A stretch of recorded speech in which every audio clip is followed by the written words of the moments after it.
Može. Pidžame. Svako veče mame navlačim pidžam. Uveče i navlačim, ujutro i svlačim. Pa mi to izgleda čudno da ja to gubim vrijeme uzaludno. I oko toga se kao zamajavam.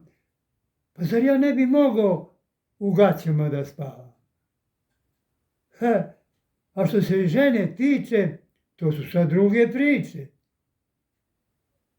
To vam mogu reći, bez stida žena bi morala gaće da skida. Jer svaka žena bi trebalo da shvaća da ništa ne može preko gaća.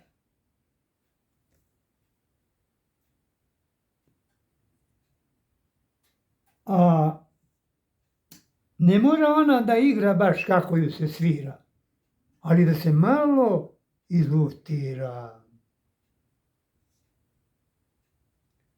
I tako to ne bi bilo nikako zlo. Ja mislim da to je